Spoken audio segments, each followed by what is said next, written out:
wrestle with names and we have the big fun. How you going, Justin? I'm just rambling about my bloody Wales aquarium experience today. But how are you?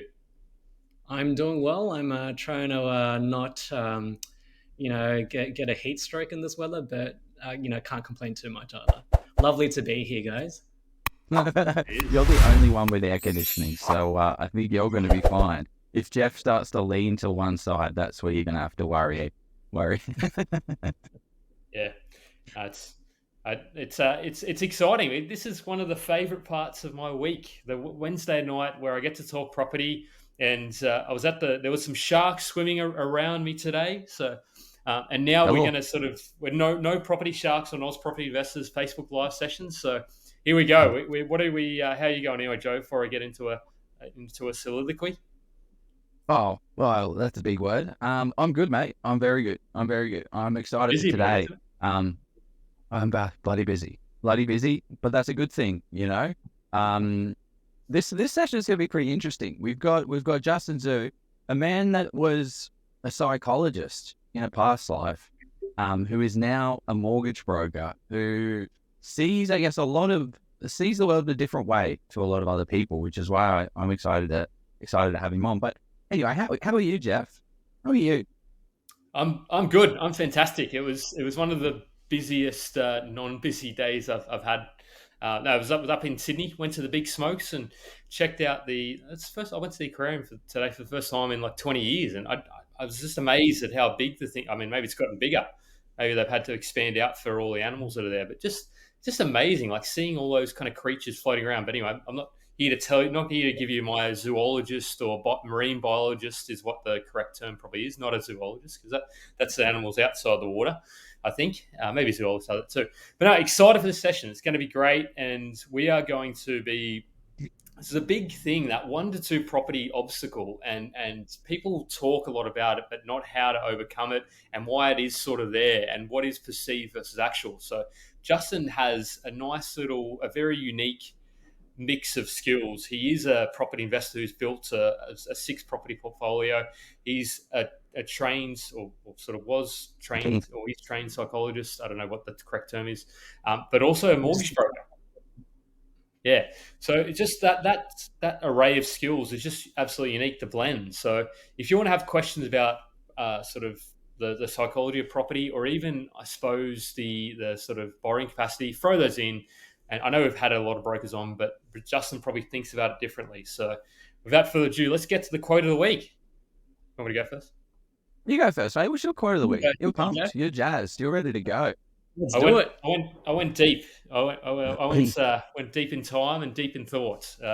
So to know thyself is the begging of wisdom. That's supposed to be the beginning of wisdom, but I wrote begging. So no, it is the beginning of wisdom, and that's Socrates.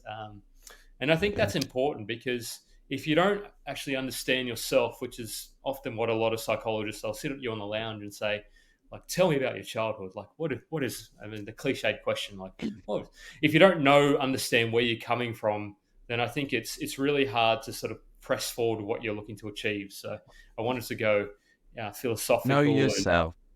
exactly got to know yourself Mhm. and you start to know some Yeah. Yeah, wisdom. What about you, because Joe? you can be your worst enemy or your best, Yeah. coach. Well, that's the Exactly. thing, right? It's the only person you can't get away from. If you go on holiday with someone you don't like, you're stuck with yourself. So That's Yeah, yeah. no, that's very true in the realm of psychology. The relationship that you have with yourself. That's probably one of the most important relationships because it's the only lifelong one that's guaranteed, right? So, yeah, yeah. interesting. Well, I'm keen to unpack this a little bit more. What is your quote of the week, mate? What quote have you got? My quote of the week. So the person who thinks they can and the person who thinks they can't are both right. Oh, That's Henry Ford, isn't it? Is that Ford or is that Napoleon Hill? I have no idea, but um, it's That's Ford. it comes from I think the viewpoint that a lot of what you can do and can't do, a lot of limits that people place on themselves, as we'll hopefully talk about more this session, is purely around it's in their mind, right? It's yeah, Henry it's so Ford. true. But there are Henry like Ford. kind of psychological ones. Yeah, well, it's funny. There's a really good illusionist, Darren Brown, who actually is a pretty good author as well. But he ran a test for this exact situation where it was like, if you think you are and you think you aren't, and he tested two people. One that said, "Oh, I'm really lucky and I always win things," and then the other person was, "I am so unlucky I never win things." So he set up this big experiment in the real world where, like, he was giving opportunities to people and was giving opportunities on the street. Like, here's $100. Hey, sir, if you sign this, you get $100. No, I haven't got time for this. I haven't got time for this. And he rejected all of the opportunities that are out there because he wasn't looking for them. And then he sent the other person who was a positive person and was like, yes, I believe I've got all these opportunities. At each point, they stopped and got the opportunity. So it is, what you attract is what you get back. But that's well worth. That's a good little watch. It's a bit curveball, but that ties in nicely with your quote. Yeah. While you stall, Joe, what do you got coming through? Good stall. Well, I was listening to one of my favorite. I'm giving people resources today. That's a really good thing to watch. Another one is another podcast that I listen to is My First Million, and on that podcast in a recent episode, they said. Life gets tough. It gets tough sometimes. Business gets tough. Property investing gets tough. But just know you got on this roller coaster, right? You deliberately strapped in to be a property investor, and you knew that there were going to be bumps. You knew that there was going to be highs, and you knew that there was going to be lows. And I think just taking a step back and saying, well, I did deliberately get on this roller coaster, and I am a part of this, and I do know that it's going to come. So just be prepared for it. And when you're in the dip, just know that the good times are just around the corner. I don't know if that's a quote, but I'm sure the quote's out there somewhere and you can make your own one. Life's a roller coaster. I like the story, and I think it shows the importance of, the role that you choose to play. And I think, the role that you choose to play will, help you define, what you choose to do and how much you're willing to sacrifice. And, I think a very good question is, we're all property investors here, right? Mm-hmm. So if you had to finish the sentence, as a property investor, I am, how would you finish that one, Joe? I don't know. How would I finish? As a property investor, I am resilient. Mm-hmm. Did you say idiot, Joe? No. Don't put words to my mouth. We just got cancelled on YouTube. Oh, God. No, I said resilient. I said resilient. Resilient.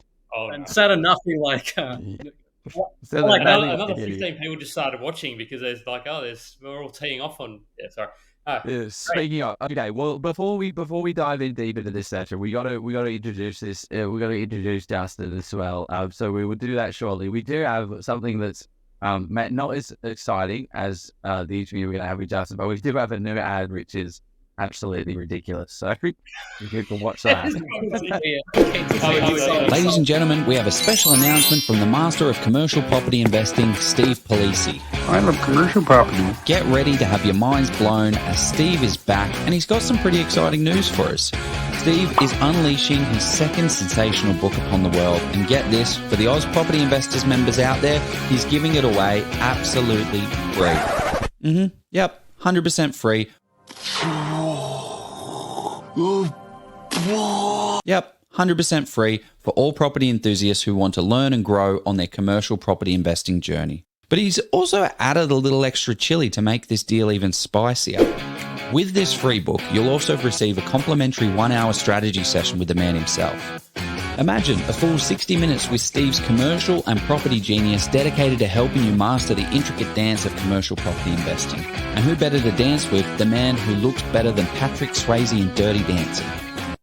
Don't know about that. Want to grab this offer? It's super easy. If you're live right now, click the link in the comments and secure it today. If not, grab your device, open up the browser, head over to polisiproperty.com, look for the book page and grab your free copy of Steve's latest masterpiece. And when you're checking out, make sure to use the exclusive code OZPROP to secure the free book and also your free 1-hour strategy session. My only concern with this offer is that Steve's going to have to turn it off soon, as he can only do so many sessions. So if you want to secure your spot, do so today. Who passed out? No, That was crazy.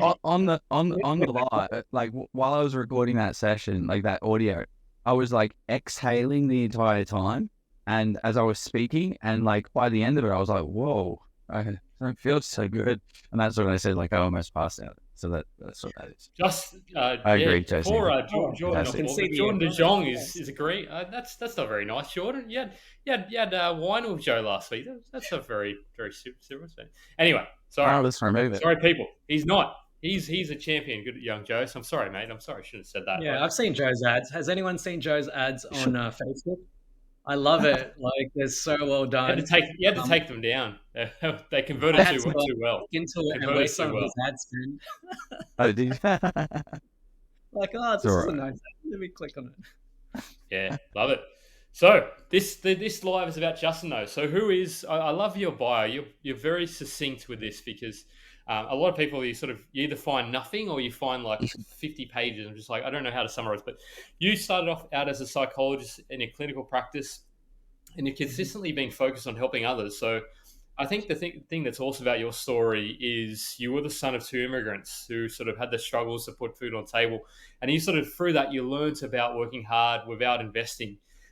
So sort of and you and with I suppose without investing, you've meant that you'd be tied to an employer. So you sort of learned that ethic, that work ethic from your parents.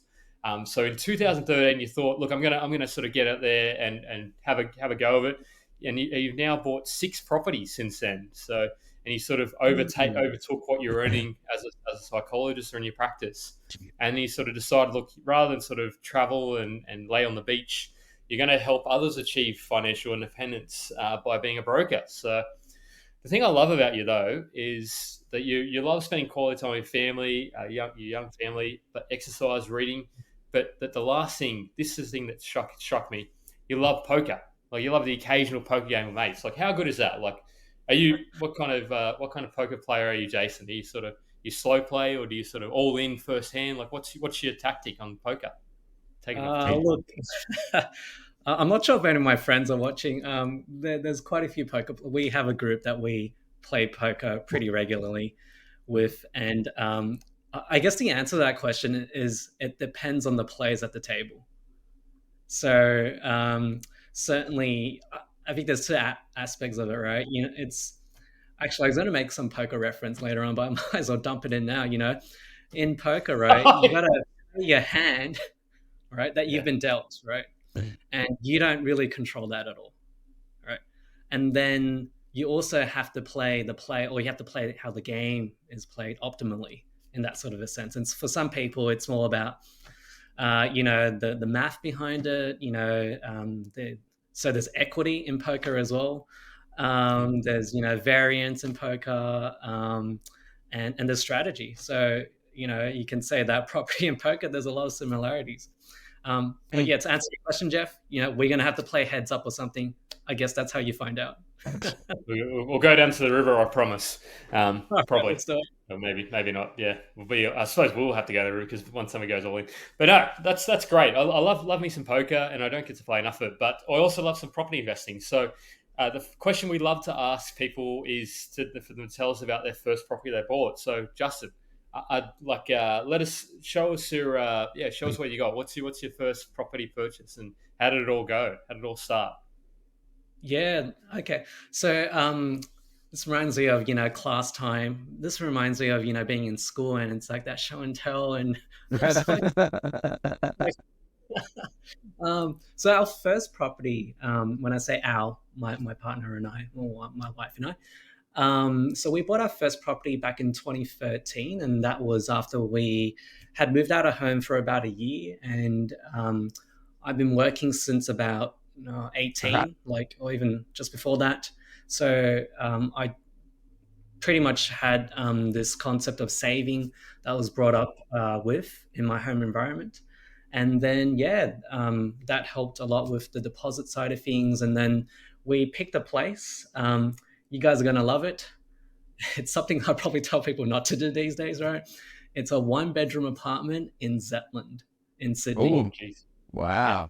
Was it brand new though? Was it least existing? No, I didn't make that mistake. So you got existing.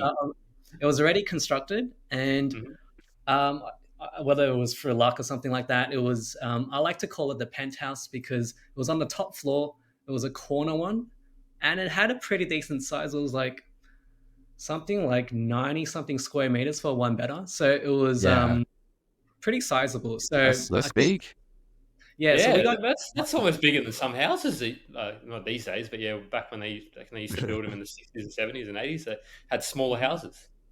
yeah, yeah. So I think, yeah, so that was our first property. And the reason we bought it, like back then, I didn't have any property mentors. I didn't know much about property other than like, it's just something that you bought to live in. And it would have been, I mean, there's always a what if I had a mentor at that point in time, I probably would have done something quite different.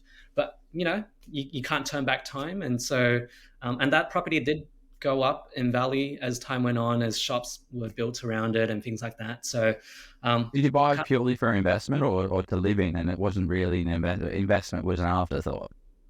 yeah, it was purely to live in. We lived in it Yeah. for 2013 to like about 2017 or 2018, somewhere around there before we moved down and it became an investment property. Yeah, that's one thing I always think. I hear people say, don't think like an owner occupier and you don't want to get too emotional. Yes, you don't want to get too emotional, but you also like if an owner if you as a person want to live there, it's Other people will. probably going to tick a lot of boxes for like if you're going to actually move to that. If you're thinking, hey, if I was to move to an area, it's not the worst overlay. Sometimes people have expensive tastes and there's no way they can afford it. But if you can get as close to what you can like live to, like you're going to do all right. You're not going to do terrible. Obviously there's a little bit more behind it, but okay. So how did you get into property investing? Like when was like the switch from cool, I'm an owner occupier. This is growing a little bit. Wait, what's this whole investing world about? Yeah, so from the first property, so we bought the first property, and then I was at work. So I was working in an NGO, so non-government organization. Mhm. Very humble sort of wage, probably would have been about 65,000 or something around that mark back then. And I actually bumped into someone at work, like a work colleague, and I was telling her that we bought this place, and he was like, "Oh, cool, cool, cool." And I'm like, "Oh, do you own a home or something like that?"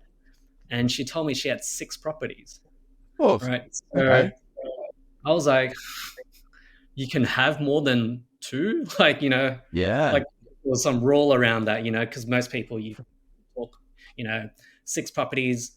She's working in the same place that I am, so it's not like yeah. she's in banking or finance or some other sort of really high paying field, right? So and she taught me some of the things that I mean, to this day it's stuff that I still talk to our clients about, and that I think that What opened were my the, eyes to seeing what's possible. what were the key kind of takeaways that you carry with you today I guess the key takeaways from meeting from that her? Yeah, yeah. Um, I think I mean, it was a while ago, 2013. I'd say the key takeaway is that it's possible to do it, right? mm. And it's more just about adjusting your mindset to kind of, instead of going, I could have, I guess, easily gone, well, that's too hard, like, because a lot of things in life are kind of like that. You put it in the too hard basket. But I guess as psychologists, and working clients, we always encourage people to be, to adopt a more sort of curious mindset, right? To kind Yeah. of, you know, be curious. It doesn't mean you have to do it or engage in it or anything like that, but just kind of like how, why, Yeah, right? you can't tell clients to be curious, and then someone talks to you about property, and you're like, no, no, no, I don't want to be curious about this. I'm not Exactly. interested. You got to have this sort Okay. of open mindset, and yeah. So I asked a lot of questions, and I think it just taught me I think the biggest thing it taught me was the power of compounding growth. Okay. Mm. Bloody, Because, bloody interesting. mhm. Archimedes lever. Oh no, that's a different one. Sorry, that's leverage. Mixing things up. But tell us about your property investing sort of approach. Like I think it's I don't want to do the punchline, but tell us about it. What does it look like? How do you go with it? Yeah. So In terms of knowing what I know now, I think it's very different from what I knew back then. But like, after I bought that first apartment, I started, learning more about property investing. Yeah. I found this online forum, which is now known as Property Chat. You guys might have, Summersoft back then. yes, Did you say when it was Summersoft?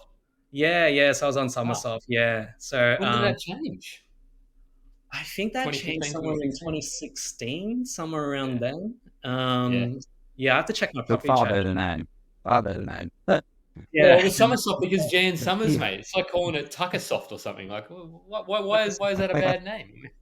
I saw there was a shop called Oh, Tucker's good. Table today, or But Joe's Table. I Anyway, think it's just but yeah. it's turning into an R18 episode very quickly. Oh, gee, the Tucker box. No, sure. Sorry, Justin. So, yeah, Summersoft and Property Chat. How did that all go? Yeah, so I found myself like this really good resource, and one of my mentors told me this as well. Everything that you want to learn about property, it's all available free online, right? Man. And 100%, I believe I sort of courses or anything like that. I'm not bagging that out by any stretch of the imagination, but what I'm saying is that if you have that mindset to and you take that action, right? There are resources out there. And so that was a really good resource. And then I read all about it and then talked to a lot of investors. I went to a lot of the property catch-ups then. It was back in like somewhere in the western suburbs, I think like Do you go to Wenty? Wenty Leagues. Wenty Leagues? Yeah. And back then, what We inspired probably me met. was, I reckon we did. Just had a chat one of those days. what inspired me was just going there and looking at all these property investors talking, and then they're like, "Oh, how many properties do you have?" I'm like, "Oh, one." And then they're all sitting on like 4, 5, 6, like 10 or something like that. And then I think just being in that space really helped me understand that, like, shit, guys, this is real. It's not some sort of myth. Like, it's actually very, very possible. Yeah, I think that's what's so crucial is you need to surround yourself with people who have done something that you want to do, and then you realize those people are just as dumb as you are. They're just as smart as you are. Their only skill is that they keep chasing after that thing. So that's all they're doing. They're like, you have a conversation. It's like, well, actually, yeah, it seemed like you got 6 properties. It seemed like you're, XYZ. I could do that. It's like, yeah, you can. You just need to keep doing it, keep educating yourself, and then actually taking action on that education. So what did that look like for you in terms of what was your kind of time frame to on-ramp yourself from education-wise, from an investment perspective, to pull the trigger on your next investment property? Yeah, I think it was 1 year. So because I bought the first investment property in 2014 in a place back then, I was being laughed at for purchasing there. It's called Logan. I'm sure you guys have heard of it. Love Logan. Are in Logan as well. So yeah, I What bought my suburb? so first one was in Marston. Okay. Oh, Marston. Yeah, Outside of the flood zone? Yeah, outside of a flood zone. Yep. I read all about the type of property that you need to buy, and the good patches, the not so good patches, and a whole bunch of those other more property specific things. But yeah, it was and you're gonna love this, Joe. I did all that research, and because I hadn't bought interstate before, I never traveled to Logan or anything like that. So I flew up there, looked around, and I didn't get shot. I was like, all these people, they say it's such a bad area. Went there on a good day. Yeah, and that's so that's one thing that I learned, that like whatever theory that you have in mind, you got to make sure you test out that theory, right? Yes. You got to look for evidence for scientific method. Yeah. Build the hypothesis and then prove or disprove the hypothesis. Yeah, correct, and that's the scientific. What was like, if you remember back to 7 or 8 years ago now, What was Logan like when you sort of what was Marsden and Logan like in 2014? Was it sort of was it was there a lot of activity around the area, or was it just sort of pretty quiet and you just sort of picked it It up? was Or sort of it was pretty quiet. I remember I used to, buy plane tickets and fly up there, every couple of weeks to look at properties up there, and Really? it wasn't, yeah, it wasn't like, I mean, it's not, Point Piper or Bellevue Hill. But then again, the price point that I was looking at, you got to be realistic. And so yeah, I had a look and did my research, and but I think the sticking point for me was still like, am I doing the right thing? Because I didn't really have a proper property mentor back then. So it was all from my own research. And so, Joe, you're going to love this part. I ended up, yeah, using a buyer's agent, even though I did all that legwork.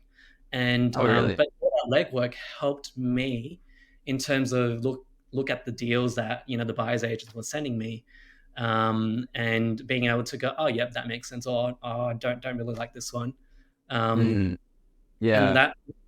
Mm. Gives you the power to push back and say, hey, but this doesn't make any sense because of this. What about, what about X? What about Y? And this is actually the thing that I think I wish I did when I used the first property purchase. I did exactly we both this. we both And wish you, you would have Gav, done yeah. that. Yeah, We definitely. used a buyer's agent, but we used one of these large scale, and all the marketing, all the flashing cash, and 1,000 leads in, and then just 1,000 rubbish properties at the other end. But I should have said, well, why is it a 400 square meter block? Like, why? What Mm. about this? About this? What about that? But when you're educated, you can push back and say, actually, this, which then helps you a lot. This is why we were going to have we won't go off on the tangent, but that's super interesting. So you're actually active enough to be able to go out there and find the investment property yourself, but you said, no, I need a buyer's agent to help me. And what Yeah. what was the thing that made you want to use a buyer's agent? Main thing I think was confidence, making sure that I get that first step right, because that first step, I think it's very critical, especially in today's lending environment. Like we all know rates have gone up, and there will be cycles and things like that. But right now, I think it's really important that you got to pick that right sort of property, and to take action and to buy it. So you don't want to sit on the fence either, but you don't want to buy like a off the plan new apartment that doesn't go anywhere, because in this environment, that's going to really pull you back. Whereas Yeah, before, the lending was a bit more, I wouldn't say lax, but it was a bit more, there was a bit more room to move. Certainly with the lower Yeah. rates and things like that, it was a bit different. So, yeah, I think the buyer's agent was really helpful in helping me, move past that first point, and I'm really really grateful for that. Did yeah. you then decide to go so for subsequent purchases 3, 4, 5? I think it's have you've gone to 6. Did you then keep using a BA or buyer's agent, or did you just sort of decide, oh look, I feel like I pulled the trigger, I'm good to go? Like, how did you go after that with the next couple? Yeah, so that's a good question, Jeff. So short answer is I just ended up doing the rest all by myself, and I Nice, I love and I that. think it's in psychology we have this term called exposure therapy, right? Which is, I'm not sure if you guys heard of it, but it's basically you got to face your fears, right? And once you face your fears, that's when you realize that mountain was actually a molehill, right? But because of how your mind warped that image, inside, that's what stops people from, moving forwards and going through and doing what other people, everyday people are doing as well. So I think, being able to buy that first property and go, oh, actually, I know how this works now. And being able to find other properties myself, and that was a huge, and then I met my broker, and Michael he's Shaw, is it, or correct, yeah. So love Michael? he's, we call him the CEO of Logan, right? So he showed I me don't know. a lot about that sort of approach to investing, and showed me the numbers and how to do it, and I think that's how that's what gave me the confidence then to keep moving forwards in my own property journey. take a step back. Sorry, Joe. I know you've probably got hundreds of questions yourself, but what were some of the fears that you had with buying that first investment property? Like, what were some of the things that you were afraid of? That's a good question. I think so. I think the fear of loss and failure, right? And I'm not. So this is for myself, but I would say this is pretty universal as well, right? Who hasn't gone through life and worry about, what if they stuff up, and what if things don't go their way? And I think from a psychological perspective, the reason, I mean, what's your take on why do we have this fear of failing? Well, it's uncomfortable. People don't want to fail. It hurts. People don't want to. People don't want to get hurt. So it's that that caveman kind of, we're going to get eaten by a lion if we fail.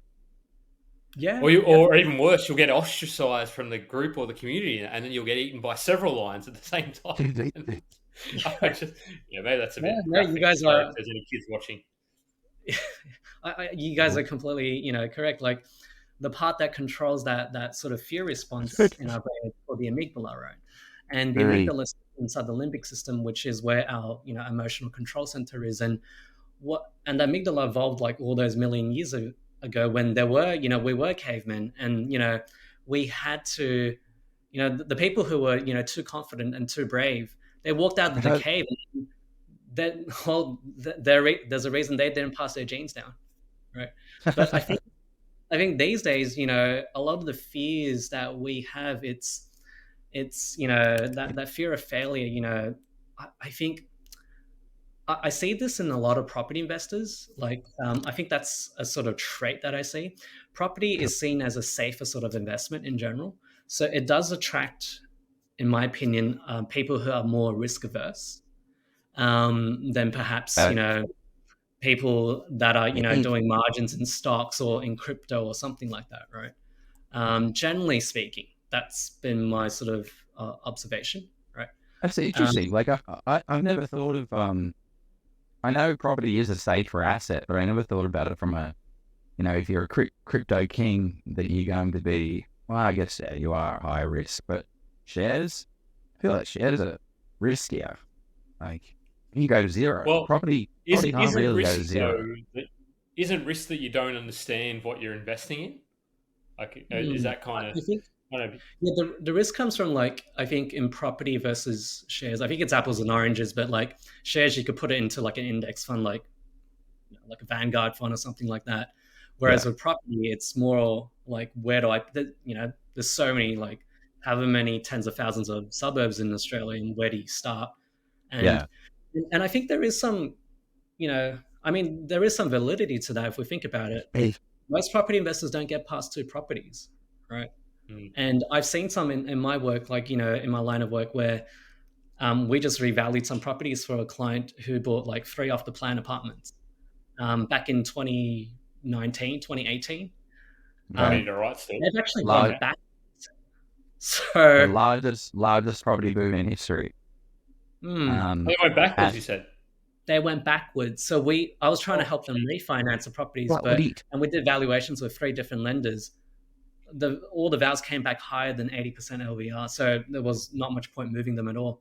So I think that there is some validity that, yes, property can be very, very good, but there's also some risks out there. And I mean, if you think about off the plan and house and land packages and things like that, sometimes they can do well, but often, So yeah, I guess from a broking perspective, like, you must see that happen all the time. Like, what are the biggest things that are the stumbling blocks for rookie errors that investors are making? So, like, are those the big ones? Are those house and land and off the plans?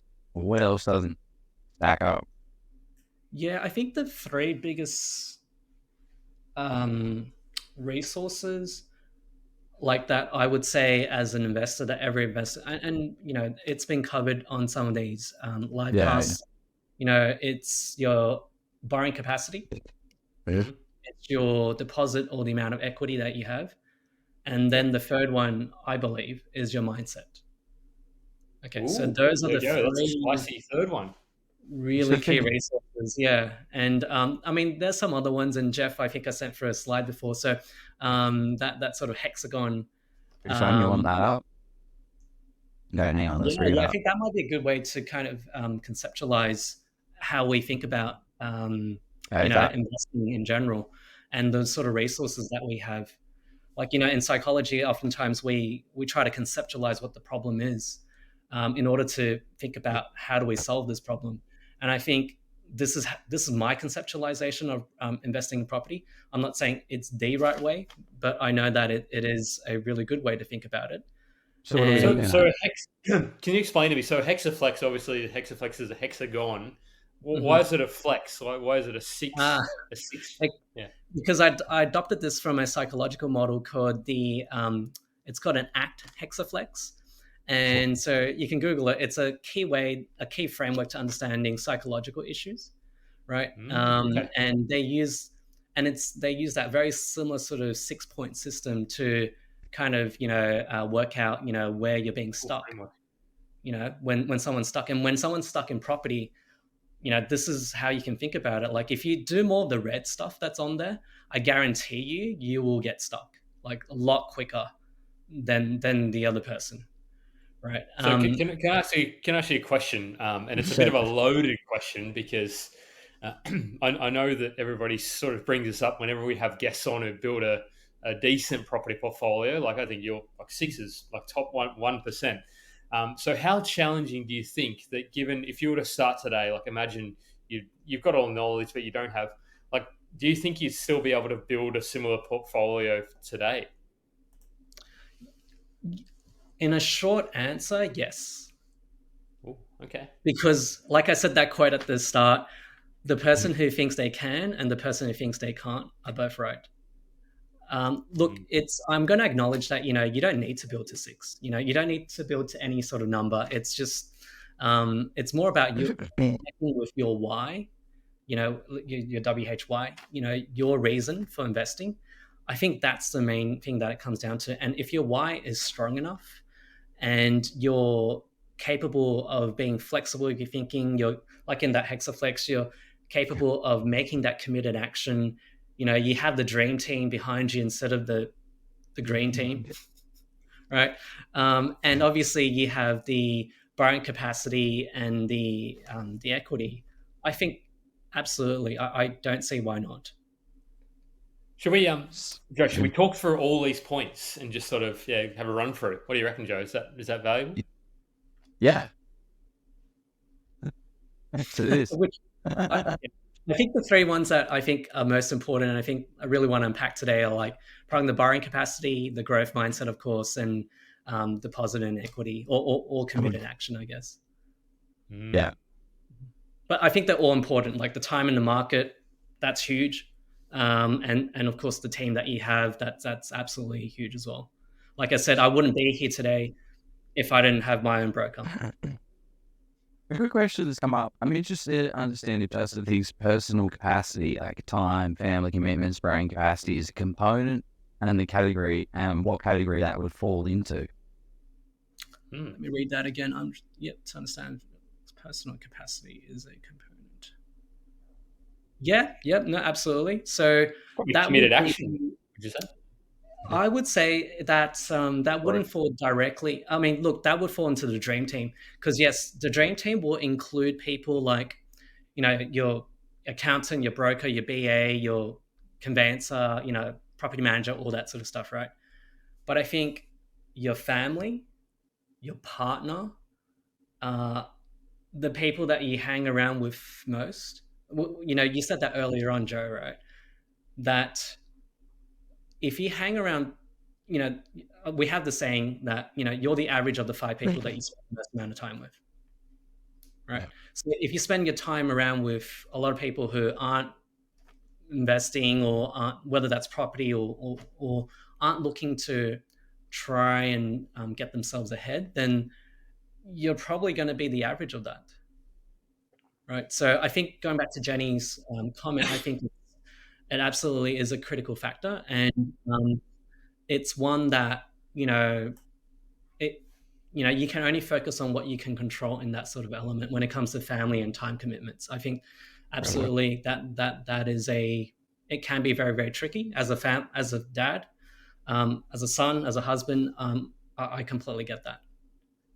Yeah, But one of the things that I was listening to another quote, and it was such a stupid thing to be said, and then it made me think. I'm like, actually, that does make perfect sense.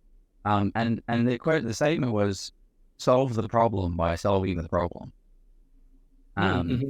Sounded stupid to me to start with, and then I'm like, oh wait, there's so many things that I do in my life where I'm just doing it to, solve the problem myself. But the best outcome is actually to have somebody else do that to solve that problem because they're an expert in, for my situation, is marketing. Oh, great. I can cut up all these videos and do the Facebook posts. I'm really good at writing Facebook posts, so I should continue doing that. But does that solve the problem? No, because I've got all these other problems that I need solving, and I should just leverage that and get somebody else to actually solve that problem. So I guess if the constraints that you're playing with, like from a growth mindset, like from a growth standpoint, and family time is only X amount of hours, like, great, how can I get someone to help me solve that problem? It's not me that's going to solve that problem. It's going to be around that dream team that's going to help you solve that problem. Is that Yeah, makes, Mm. I mean, that's a huge point there, Joe. I think so. To problem solve, you first, I mean, what do you have to do, guys? You have to define what the problem is, and then it's about the perspective you take on that, right? And that comes back down to that sort of that that really key concept that we, go through in psychology is that, I mean, there's two really important points. Your perception and the meaning that you assign to a situation is what determines your outcome at the end of the day. So how you see the problem, like whether that's a mountain or a molehill, and who you then choose to use to solve that, I think that determines quite a lot. yeah. So can you talk to me about growth mindset? What exactly is the difference between a growth mindset and a fixed mindset, and how can we foster? Is a fixed mindset a fixed thing? There's nothing we can do about it, or can we foster these things? Like, what is fixed? What is growth? And how can we foster it? You're going to the solution, Joe. We're not even talking about what the problem is, but that's Oh, okay. We'll talk to solution. Yeah. So, look, a fixed mindset is what we call it. So, it's a term coined by Carol Dweck, who's the author of this book called Mindset. I think if you're interested in building a more flexible mindset or growth mindset, that's absolutely a book that you should pick up. Mindset by Carol Dweck. watch the And TED talk. You'll love it.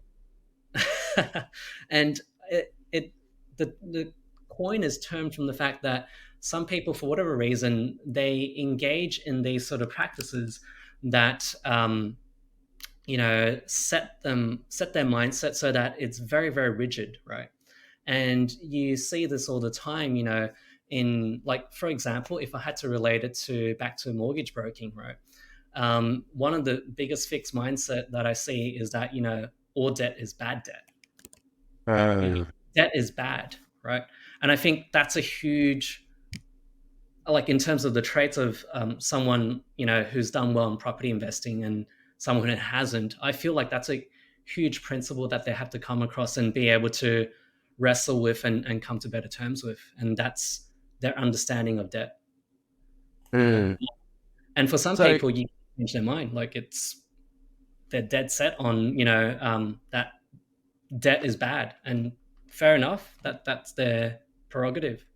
It's kind of like the Dave Ramsey kind of sort of approach. Is kind of like you should pay for everything in cash. Which, I don't know, if you have that mindset, great. But then if you're of that mindset, that fixed mindset of, oh, debt is bad, then how are you going to ever get to sort of 6 or 7 properties? Because the average Australian property is, I don't know, like they're probably, I think it's $500,000 roughly. So how are you buying those 5 or 6 or whatever properties you need in cash? Like, is somebody going to save $1 million or $1.5 million? But go on anyway. Well, and also, like, buying a property 100% cash is not really the best, like, a great investment.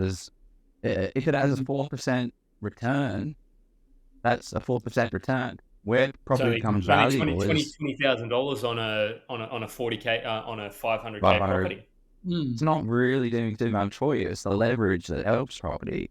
Not that we're Yeah, giving advice here, folks. You should yeah. go Yeah. and chat to your financial planners and Oh yeah, brokers did and we put the accountants. disclaimer up? This is not financial advice. This is not psychological advice, guys.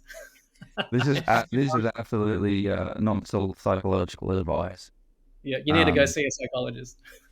um, I think, yeah, look, the concept, look, if there's two sort of key fixed mindset things that I've seen in clients, or in the general public, when they, comment on a post or something like that, the two key ones is their perspective on debt and their perspective on time in the market, right? Hmm? yeah, Property, like there's a lot of other ones, obviously. I would say those two are like probably the major ones around debt. And myself, I grew up in a family where, like you said, I came from immigrant parents. Where I came here when I was out 4 or 5. We didn't grow up with much, so debt was often something that was something that I wanted to avoid as much as possible. yeah. Okay. And then it wasn't until I started educating myself, right? And, started reading and started, looking at how this world actually works in terms of wealth growth, right?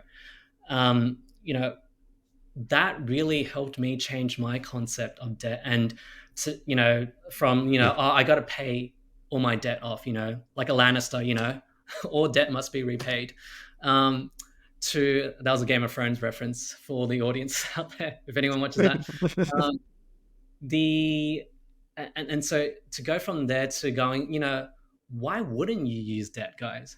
Like, debt is basically you using someone else's money to grow your own wealth, Yeah, yeah. right? And they're so confident in the asset, they're willing to give you 80% of the value of the thing. Exactly, right? Like, if I came to you, Joe, and I asked you, hey, I saw this lovely fridge, I mean, a lovely whatever, super advanced fridge that can, do everything that I want. Would you lend me 80% of that? Probably not, right?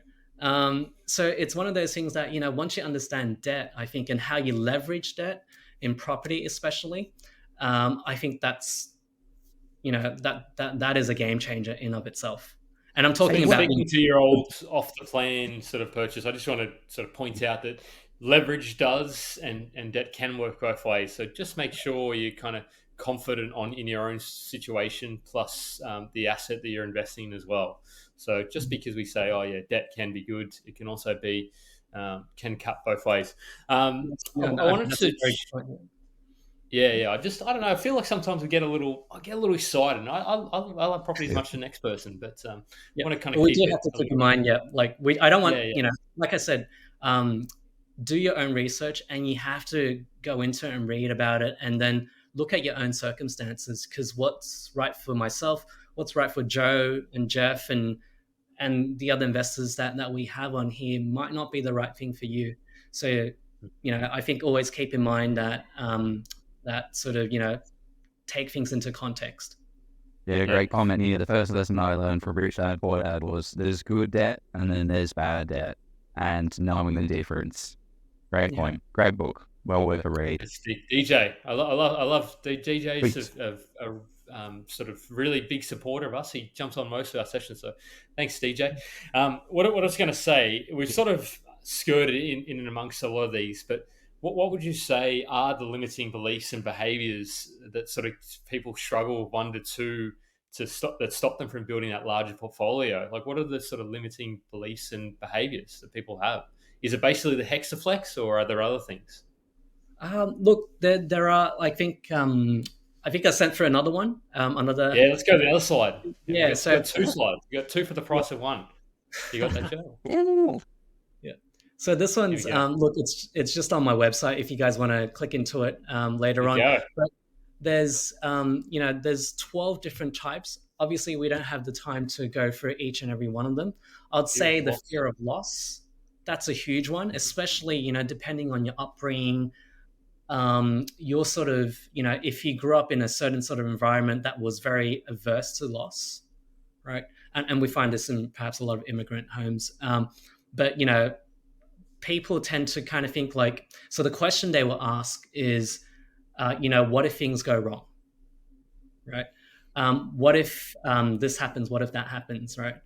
So that's a very, very sort of key sticking point in a limiting belief, right? I can That relate people, to that. I mean, I love my mum, but I just stopped telling her about my property investing because I tell her I'm going to go and do a free lot development. She's like, but that's a lot of money. You're like, well, it is a good amount of money, but yeah, Mhm. I just don't. I tell her when the thing's over and when it's hopefully gone successful, when it has gone successfully.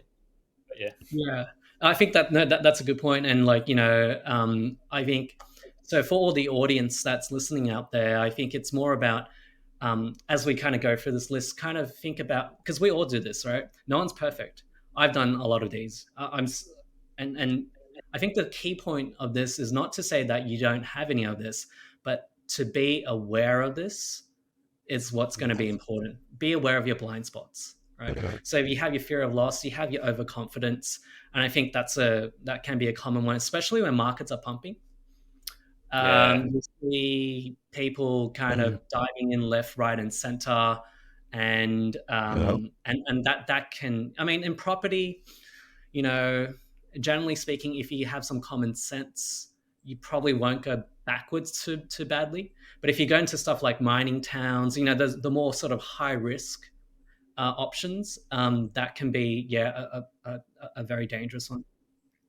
Yeah, Yeah. yeah, and that's where people get overzealous and they're like, no, I know what my strategy is. It's to buy off the land, after lands, and then they buy 10, and they end up incredibly backwards. Well, how do we? I guess what are the solutions? Like this loss aversion is a big one as well. Like, how do That's the version. we?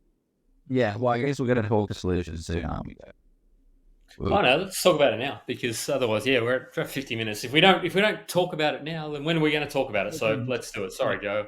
I, I, yeah. I like that you get to it because otherwise we don't get to it. We just kind of go Well, around in circles. We don't get a solution. So let's talk. How do you what are the solutions to loss aversion? Yeah, so I think the first thing is from a psychological perspective, it's not about, so a lot of people, we do this with people who have a lot of anxiety and so on, creating that sort of what we call catastrophization. They imagine the worst case scenario. They imagine, oh, what if I get this wrong, right? So the answer to that is to decatastrophize, right? So you think to yourself, okay, how bad would it actually be, right? If I buy this property in Logan, so for example, I bought this property in Logan, and I bought a couple more after that, okay? And I'm thinking, okay, how bad would it be? Like, so if the worst case scenario happens, the properties don't grow, or if they go backwards, what would I do? So you take the if and turn it into an actual fact, and then you apply the problem solving approach to it, right? So like, okay, so if I invested in that Marston property and it didn't go anywhere, okay, the worst case scenario is it'll cost me like however much money to hold on to the property, which wasn't much because I bought it for 260 and it was renting at 330 already. So my holding cost for that was Wow. actually very low. So in that sort of a sense, it became more of, okay, so this is going to cost me what, 5 grand, 10 grand over the span of like 4 or 5 years if it doesn't do anything. Okay. And can I stomach that? Well, the answer for me was yes, because what if it went right? Okay. And that's the second part, is what if this does go well, right? And then you can see the evidence to support that case. So you you look see, at, obviously, opportunity loss, right? I think so many people. I was having a chat with someone the other day. I was like, "How long have you been looking at property for?" Oh, 2 years. I was like, "Wait, the past 2 years have been the largest boom in history. Literally, if you threw a data and a map at a half-decent area, you would have made 150 grand." So yeah, but I didn't find that perfect thing. I didn't. That's another thing why maybe it's in here, fear of opportunity cost. But see that happen all the time where people are just that fear of loss. They haven't run those what if scenarios, and they definitely have.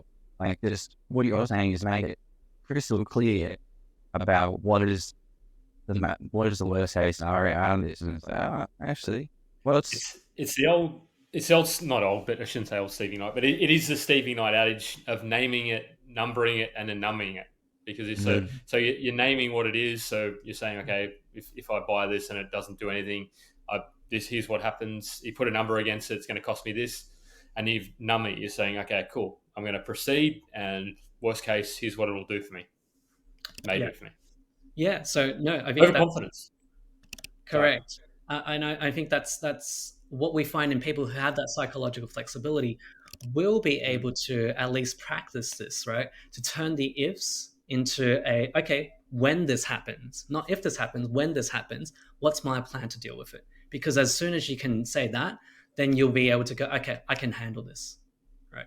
And I think the other way to go around to get around this sort of loss aversion and this fear of making mistakes in general, whether that's in property investing or in life, is that, I mean, a key phrase that I've learned myself is that, success and failure are two sides of the same coin, right? Ooh, So success and failure are two sides of the same coin.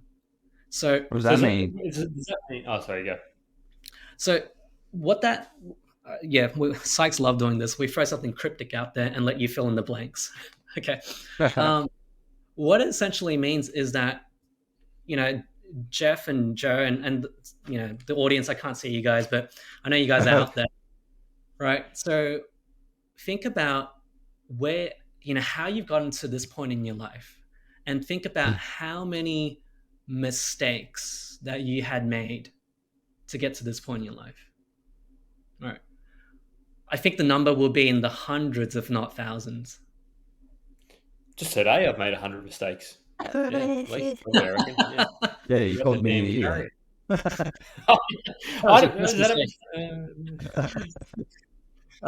So it's true though, but it's like that's the building block. That is, it's also the way that you look at your mistakes. People are like, well, what are your regrets? Well, my regrets are very few, because they led me to where I am right now. Without them, everything was exactly like the roller coaster scenario. If I knew I'm getting on this roller coaster, I know it's going to have ups, I know it's going to hang down, and that's just part of the ride. That's the best part. If it was just boring and just went up or just went down, you wouldn't want to do life. Taking those wins and taking the losses and learning from them. Yeah, I think it's absolutely crucial. And remember how we talked about playing poker before, right? Have you guys played poker? Just double checking. Yeah, a little bit. Yeah. Have you guys Have you guys been dealt aces and lost with it before? Every time, maybe not every time, but let's say, because the way I just play in these days, I raise a crazy. I mean, I shouldn't say this on a live thing, but most of the time I'll just throw in a large bet, and then I just hope that people fold, because times you get beaten by 2-9 offsuit, like absolute rubbish hand. Somebody will just limp in. You limp in with aces, but anyway, no. So definitely pocket ace is the best hand tactically, starting hand in poker, right?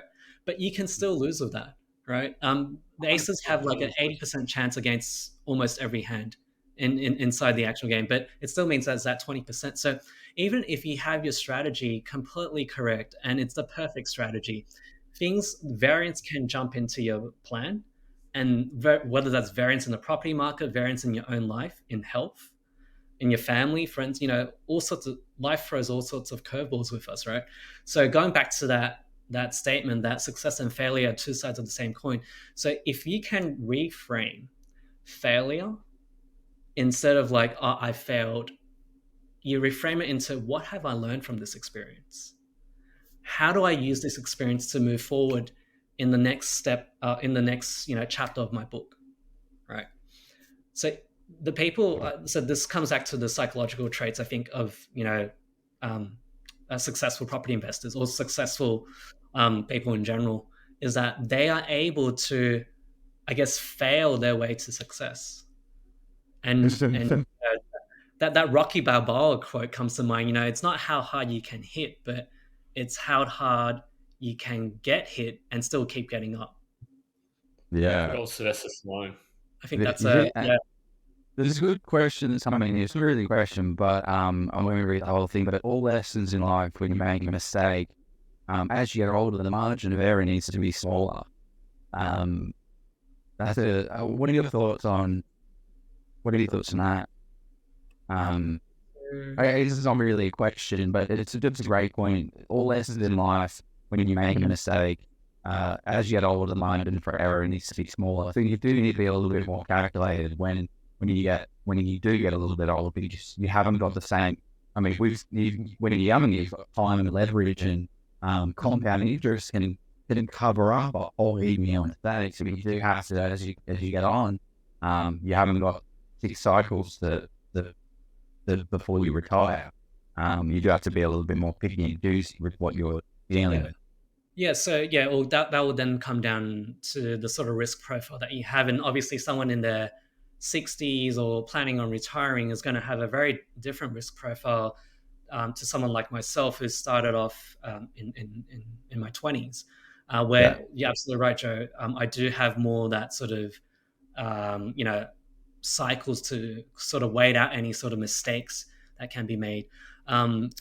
However, at the same time, I still think that it's about what you've learned from those sort of mistakes that you've made. And I think if you're 60 and you haven't bought any properties in the past for whatever reason, like there's nothing you can do about that now. But I'm not saying depending on your overall goals.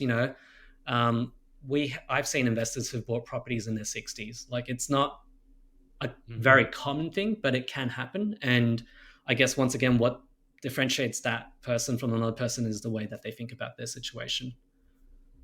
Love that.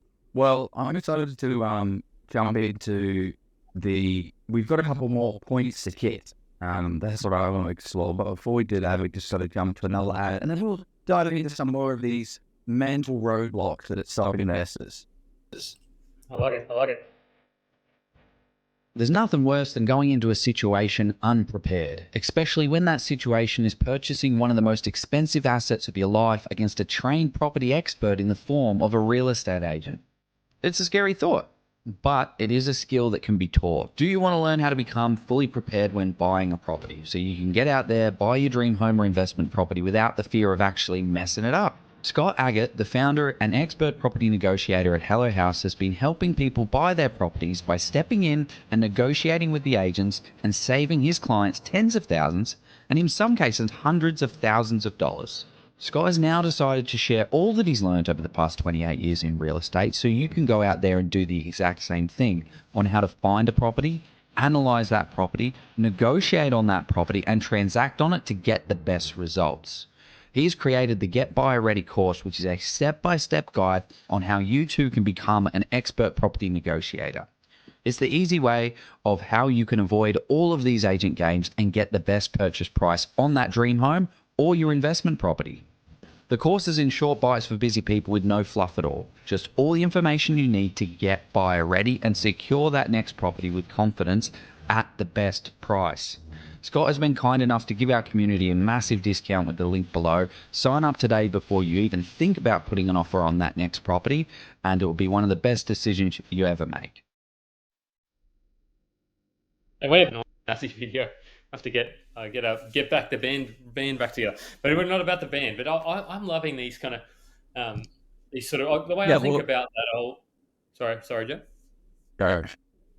Hi. I was going to say, I think getting back to that sort of, how do you sort of, when somebody's a bit older and they haven't invested or sort of are just sort of starting or just one or two, the way I sort of think about it is you can't, like you actually, yes, you may sort of have maybe might have a smaller margin of error, but people are living a lot longer anyway. So, I mean, you follow the process and follow the principles. I mean, to me, whether I'm sort of, I know that's maybe a bit crass to say and easy for somebody in their mid 30s to say that, but who has sort of that time. So apologies, but to those who are.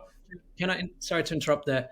I mean, I love Australian Property Investors Group, and I noticed. Look, I don't want to name names, but there is a certain older investor in the group that commonly posts about units, investments, and things like that. Warwick Dow. The mayor of Mandurah. No, we should. Yeah, well, I was going to say, look, I don't know what his age is, but I'm going to take a wild guess that he's a bit older than us, right? And that's an example of someone. And so you'll be, I'll be curious.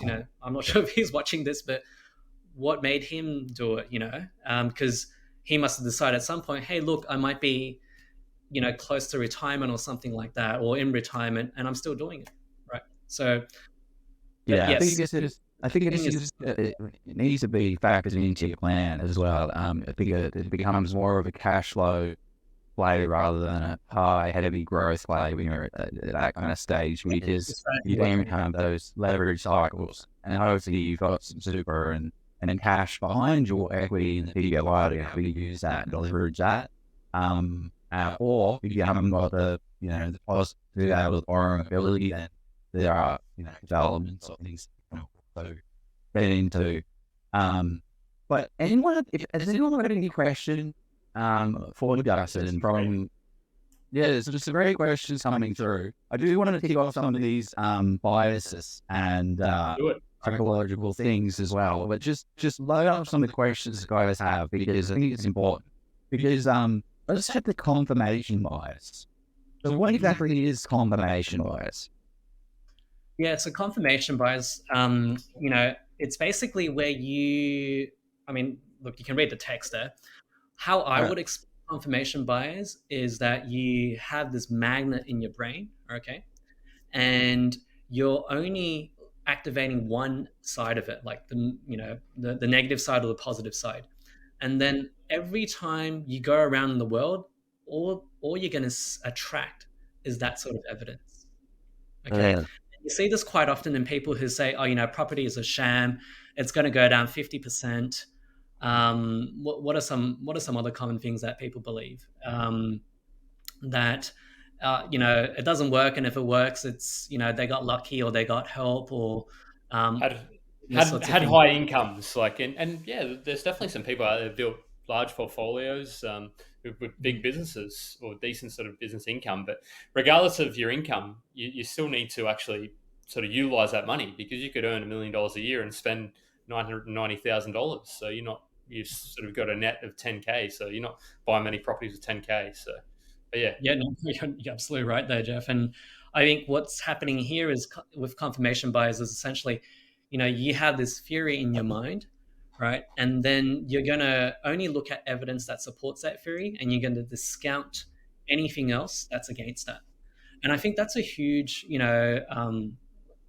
mindset trap to fall into, because then that's going to, because strategies change, can change over time. The lending environment changes, and if you're just sticking to one thing and you're not able to open your mind up and be flexible in that thinking, you're not gonna do as well as if you can see both sides, right? So, and this goes for the property bulls as well as for the property bears.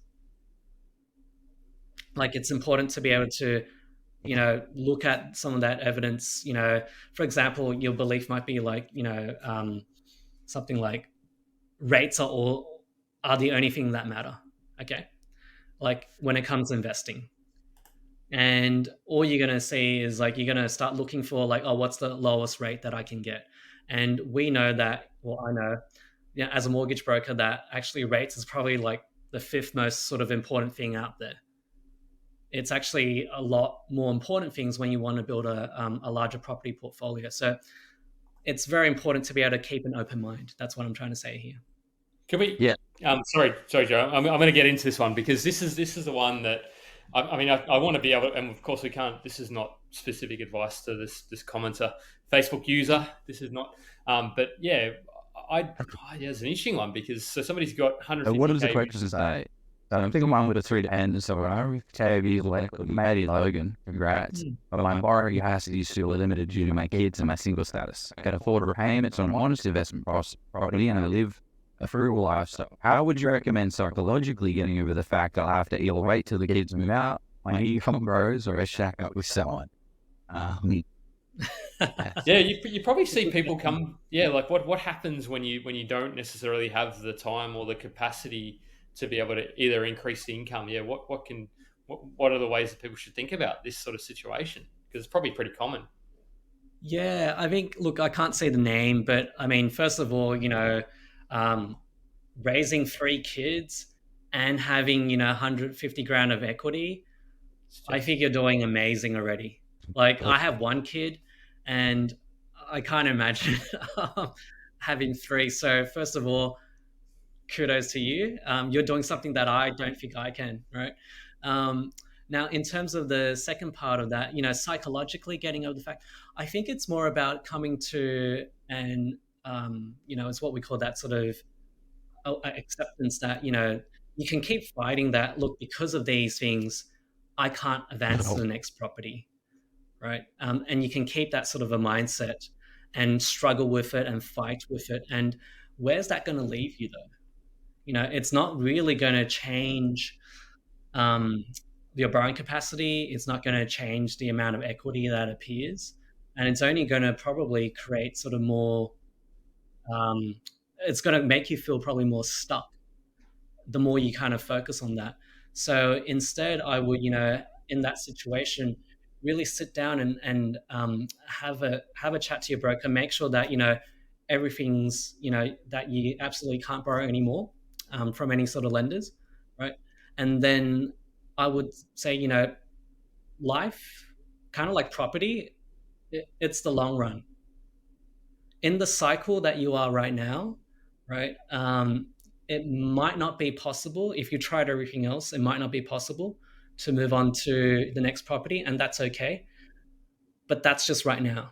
It doesn't mean your life won't change as it goes on. Because just like lending cycles, I feel like I'm not sure about you and Jeff and Joe.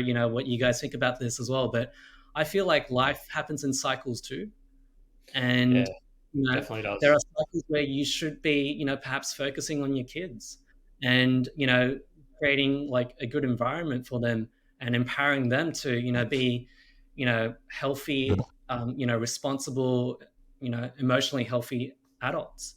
And you can't put a price tag on that, right? No, you can't. Yeah, I mean, yeah, I think that will be sort of my response. If you've, thought about ways to create additional income streams and you haven't been able to come up with anything, that would be what I would suggest. So then, Yeah. how do we deal with it once we have the reality in front of us? No, the answer is no, we can't. I can't borrow anymore. We can't buy any more properties. How do we then push on? Like, how do we accept it and just say, okay, I don't know.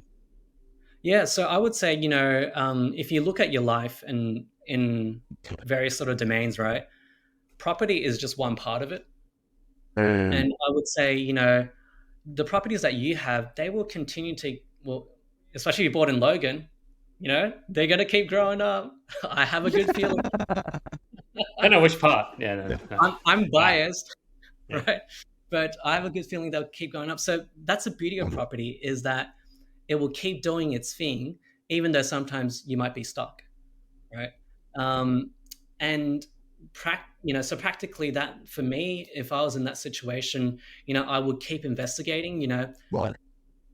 Are there other ways to use my time in a more sort of efficient way or better way to generate income, or have more income, right? Because that's what borrowing capacity is going to come back down to, your income. And it's not easy. I made a huge leap myself, right? I love helping people create their own wealth. I love empowering my clients. At the same time, in my previous profession, I reached a cap.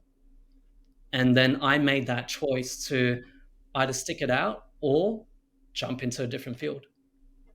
And it was the hardest thing, I got to say, the hardest thing professionally I've had to do.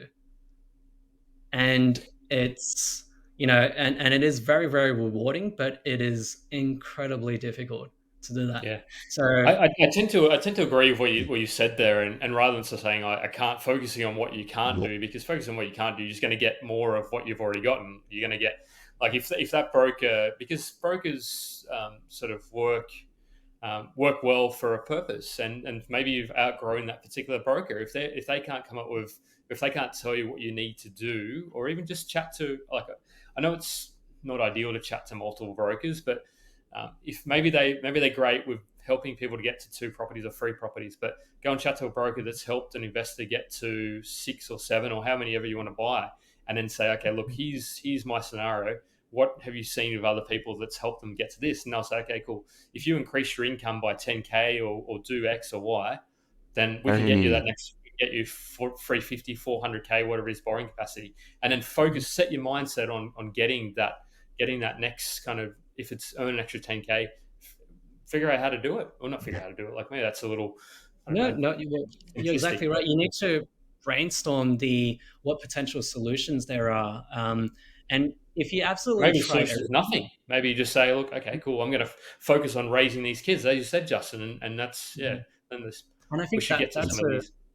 very noble cause in itself. But and not but and I mean, once again, you got to keep in mind that the lending also happens in cycles. Right Definitely now, does. the answer might be, from a mortgage broking perspective, look, absolutely, your income might be capped at that point, right? However, we also know that as lending cycles change, the interest rates might not stay at this level. If inflation is going down, I mean, it's priced in the market that there will likely be a rate cut sometime next year. And how many rate cuts, I don't know. It depends on our economy and what it's doing at that point. So right now, if you've got the equity there, then you've already made the right first step. You've taken out the equity, and that's what we've been helping some of our investors do, which is they take out the equity so that when the lending environment changes and becomes a bit more lenient again, right? Then you can that move as soon as possible. So all I can say is, like, sometimes it's not yet, not forever, if that makes sense. Yeah, great. All right, let's kick on to some more regret aversion. Oh, jeez. Oh dear. Yeah, so so what does it that's say?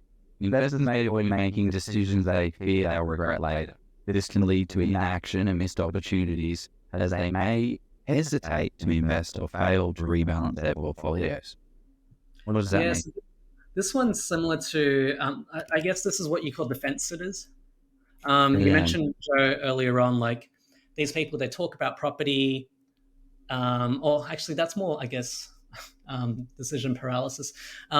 But regret aversion is like, in their mind, they've, kind of gone, well, if this doesn't go right, my whole life is going to be over, or something, quite catastrophic. Like, they are so worried about what can go wrong, how much they can lose. And then they don't balance that thought process out with something like, what if it does go okay? What if it does go really well? Right. So there's that sort of, avoidance. And as you guys know, time in the market is what ultimately is going to make you money.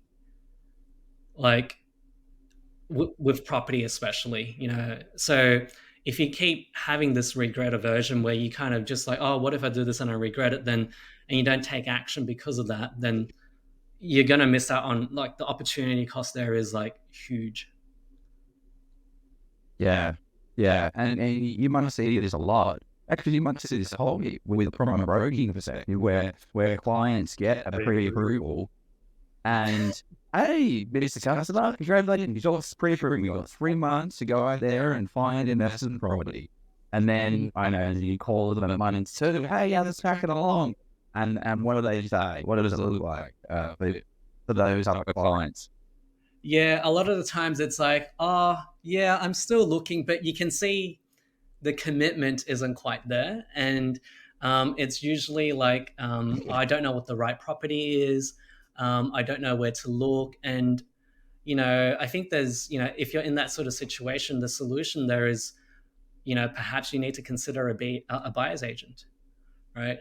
You need to consider, like, someone that's a good buyer's agent, someone that has their own portfolio, has that sort of experience.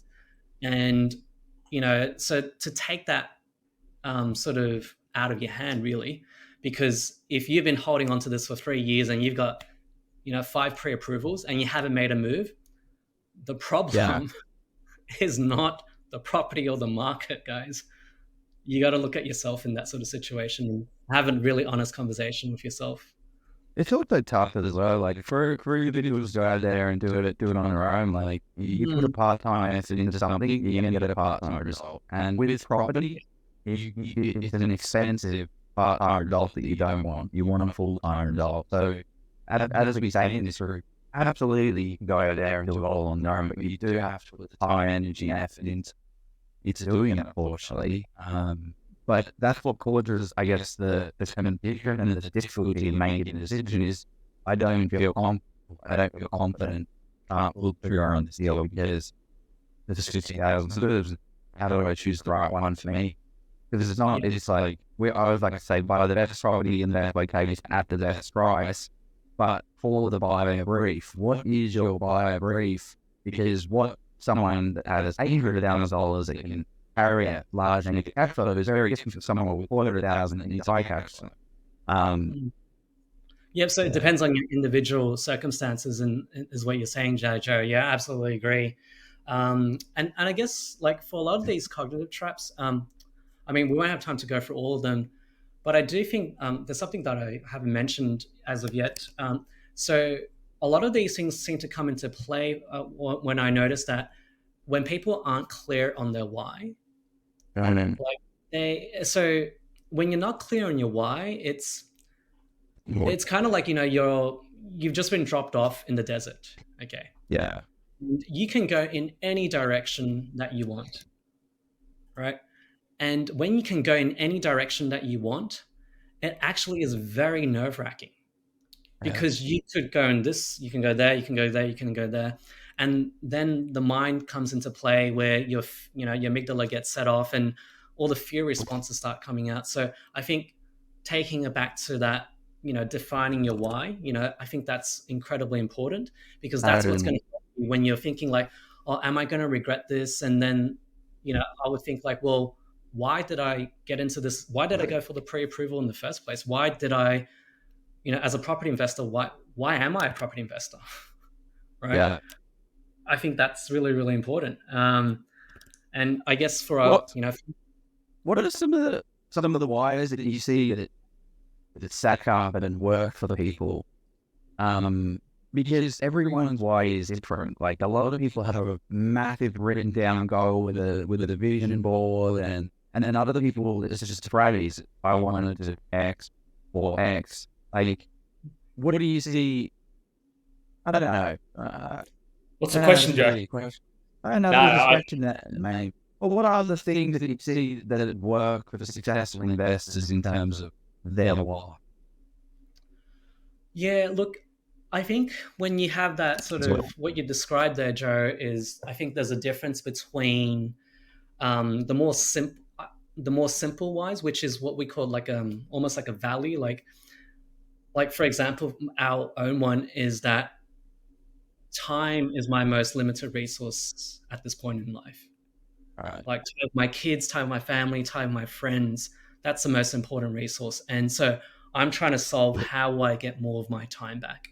And that's my why. And that's why I ended up, quitting that corporate job and jumping into this. Right.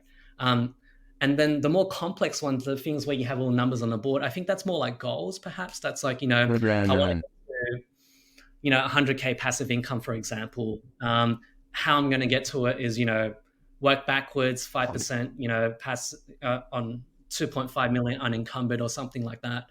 That's going to give me that 100K passive. So that's the more sort of nitty gritty side of things. But I think I think you need both.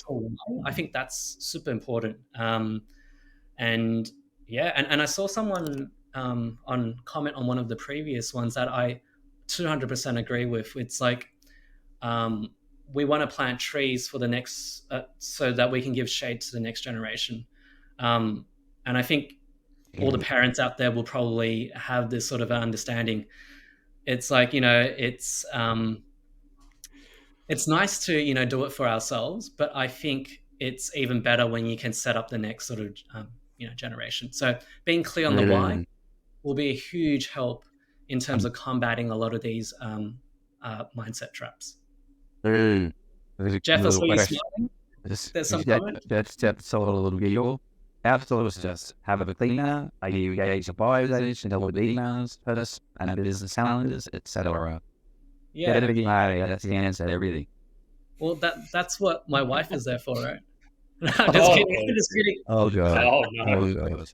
I am just completely kidding. I'm No, sure some women would say that's what my husband is for, or partner, or yeah, whatever sort of whatever no, floats. absolutely not. No, I I had tell so you what, they much should respect. outsource the Wallaby should out. Anyway, I'm going to get a rugby union rant because of our pitiful performance at the World Cup. But I need a wife. But So I absolutely agree with what Jenny said. You can't do everything yourself. You got to outsource it. And I think as a family member, as a husband, I think we got to play it in teams, and we try to, not split everything 50-50, but also, play to our strengths. And I think that's a huge one. I think that was mentioned in one of the comments is like, what do you do when one partner is more into investing and the other's not, and things like that. So I think that plays into a huge part of that is being able to, work together as a team. And yeah, I think as if you have a team, that includes, all your professionals, but your own family members, I think that's where I see a lot of property investors go really well as well. It appears everyone is needing a wife now, and this only needs more wives. oh no, you can turn it into a meme. This is Oh gosh, shirts going that's what I'm around. going to be remembered for. Well, let's turn into some of the questions. I think there's about a lot of conversation in the air, but I think there's some good questions that have come up. So throw more questions in there as well, people. If you want to, you can actually ask us. one of my questions that I don't think we've covered on this podcast before is around 80% lending, 90% lending, and why most investors go for 88% lending for their loans. Can you talk to that? Because I haven't been able to articulate. I can talk to it in a very long break, but I don't know how to articulate it in a short. I can answer it in one word, Joe. I could answer that in one word for you, but very simple and short answer. But you go on, Justin. Okay, that is very, very simple. Well, yes. Why do people why don't investors do 88% lands, paying a 12% deposit on an property? Yeah, so this is a very common one. Something I did myself, but also for clients. So when it comes to lending, there's two resources that you have to be fully aware of, which is your borrowing capacity and your deposit. So when you go to 88%, it's usually because you have a lot of borrowing capacity. So your debt to income ratio is perhaps a bit lower, but your equity positions or your savings, right? And this is especially relevant for those who are on 0, 1, or maybe 2 properties. Your equity position is quite low. So in that way, you want to stretch your borrowing. And that's why you go to that sort of 88% mark. And the reason you go to the 88% mark is every dollar you go above 80%, you have to pay what we call lender's mortgage insurance. And the lender's mortgage insurance creeps up the higher you go, right? And as it goes above 90%, it like absolutely skyrockets. And some lenders won't even lend to you for investment properties above 90%, because the risk to the lender is a lot higher. And so they start charging LMI out the arse. And so the sweet spot, you can say, is the 88% mark, because when you have 88% plus your LMI, it adds up to just under 90%. And so you don't cross that 90% threshold. And so it's, I guess, the more optimal use of your borrowing capacity and deposit, especially if you're low on deposit. That was a long, maybe. So why don't people add over to like 84s and 85s, 86s, 87% lend? Optimize, Joe. Optimize. LMI is best at 88%.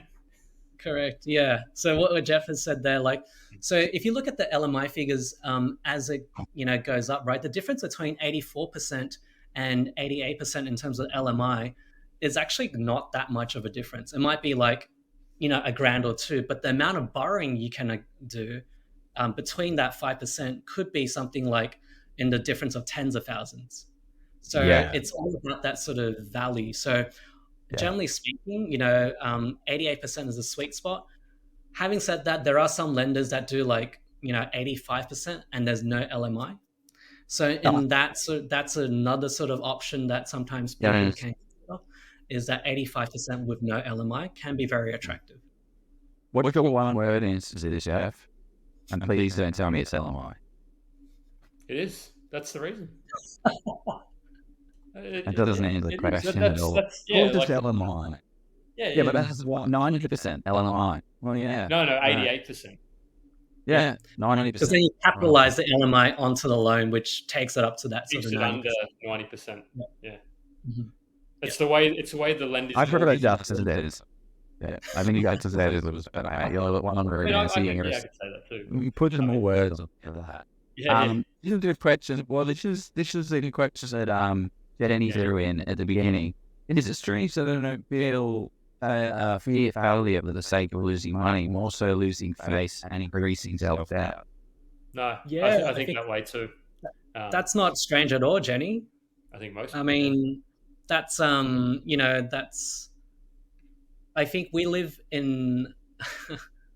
There's going to be so cliche. We live in a society, but we a key part of humans, like how we function, is we are a relational species. At the end of the day, right? Relationships are the most important thing for us, and so how we look to other people can be something that's very important, but also that is also a very limiting belief in of itself.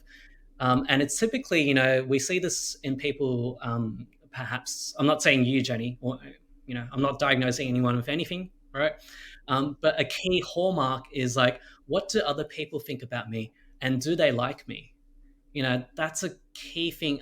Joe, Jeff, did you guys experience those thoughts when you were, growing up in high school or coming out of high school, thoughts like, is this person going to like me, or what do they think about me, and stuff like that? Half of the time I have mostly guests on the show, I'm like, I hope they like me. They like my show. I want to be friends with it. No, I have it all the time, of course. And that's the funny thing. Like what Jeff is saying, we're a tribal species, right? We need to feel accepted in the group, and maybe I'm becoming an armchair psychologist here, but it becomes a much bigger thing in our heads because from a primitive standpoint, it is very important we are together in a community because that's what protects us as a species. It's about we would be lone wolves who really suck. Okay? There's that kind of why why do these things such a big concern when they're not really such a big concern? Yeah, because it's wired into us evolutionary speaking that, if you were ejected from the tribe back when we were cavemen, you're dead. You're done. So that part of our brain has really come to kind of evolve to do everything, and there's a syndrome, what we call people pleasing syndrome. You want to please others because you want to be accepted, you want to be liked, and that's a very natural human need. At the same time, if you think about it, how often do you think about other people, right? I don't know about you. Not very often. Most of the time I'm thinking about my problems. I'm thinking about how do I get this loan across the line, or how do I deal with this hiccup, or this person has just come to me and they said they weren't going to buy a property and they signed a contract. So I'm thinking about more of my property, right? Yeah. And you laugh, but that's happened to me like so many times. Yeah, more than you know.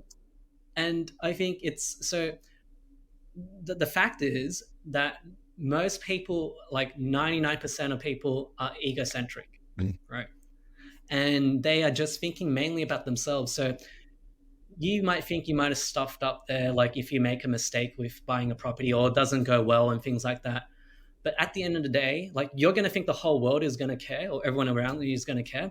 But in reality, I don't think that's the case. No one cares. No one cares. No one cares. We're going to go to a more technical question. Yeah, technical question here, sorry.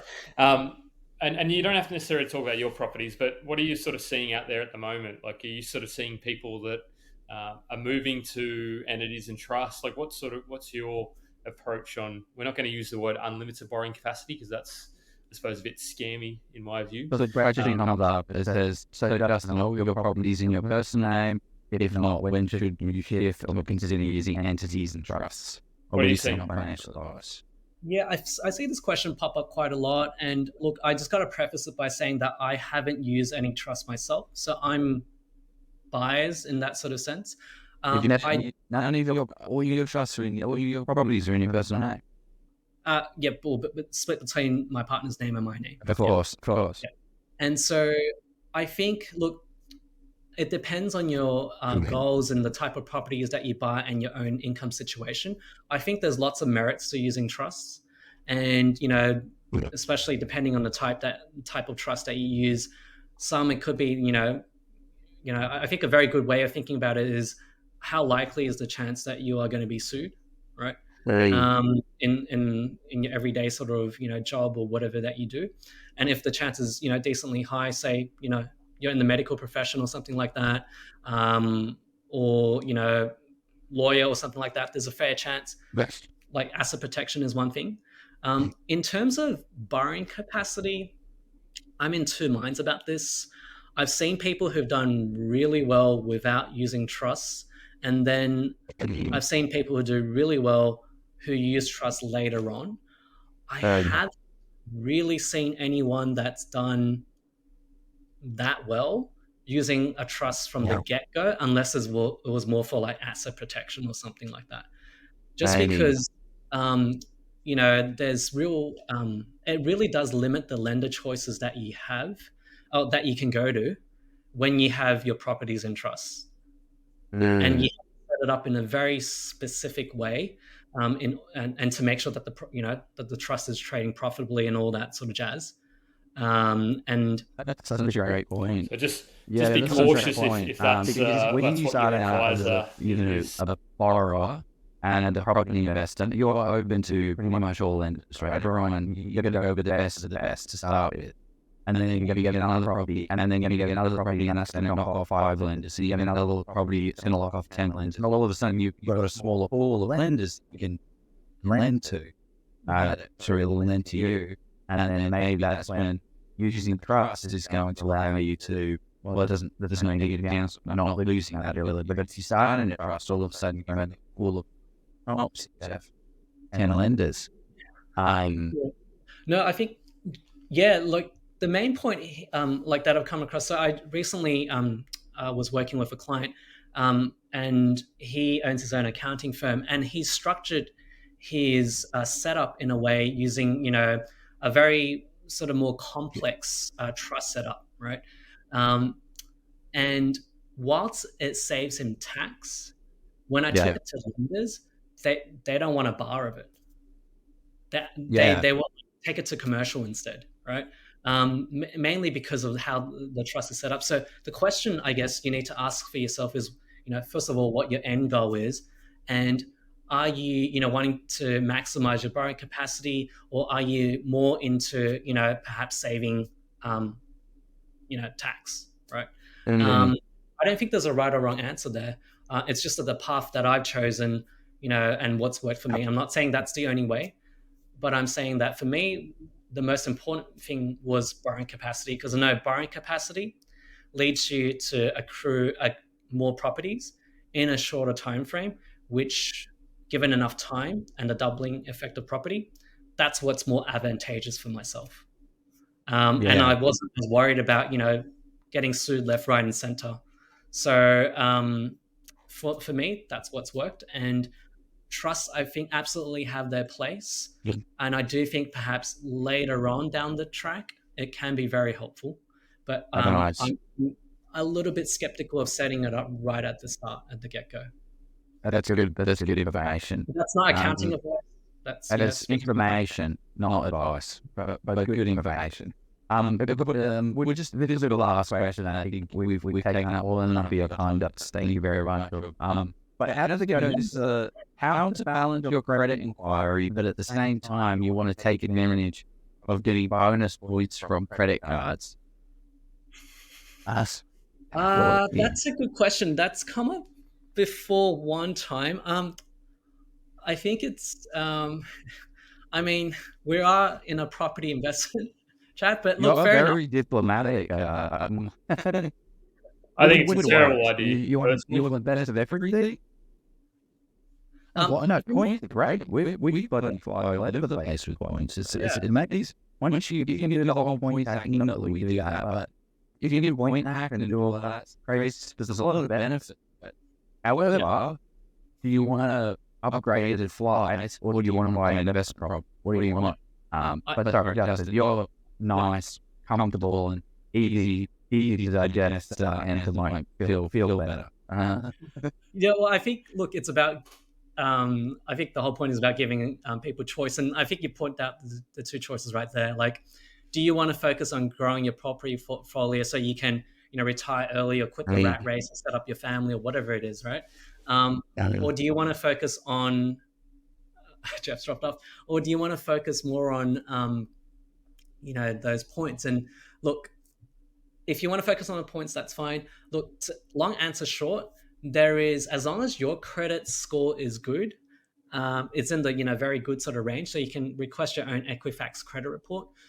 As long as there's no issues there, the lenders generally won't have an issue with you, churning credit cards for those points. Haven't really had any major issues there.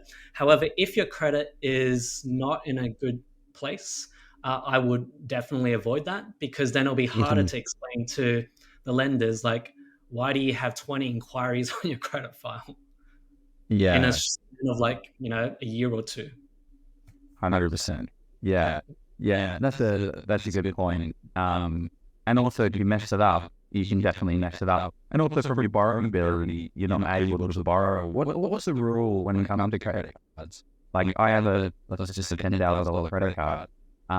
What does that actually mean, and how does that affect my borrowing? It means, Joe, you should cancel that credit card if you want to maximize your borrowing capacity. It depends on the lender and how they calculate it. In general, it's around $4 to $5 every dollar in credit that you have. So it's that's substantial. Yeah, around $3. Yeah, it's pretty substantial, and mainly because the reason for that is they assume the whole credit is maxed out, and so they would take repayments on the whole $10,000 and they'll add it to your monthly repayments. So that's why, if you want to increase your borrowing capacity, I would suggest, minimizing credit card debt or getting rid of it. I don't have any credit cards myself. I would minimize any sort of personal loans, car loans, and if possible, ATO debt, like, HEX debt and things like that as well. Love it. Thank you very much for that. Well, this is another real question, mate. I really like the psychological, like, little things. We say it all the time. People have like property letters, and the problem letters is an upset. You've got to do this and this and this, and eventually you would achieve this ultimate goal that so many people get stuck once to. And I think you've answers why they get stuck, and some of the solutions to things, how we can overcome it. Thank you very much. How can people learn more about you and get a little bit more zoom in our life?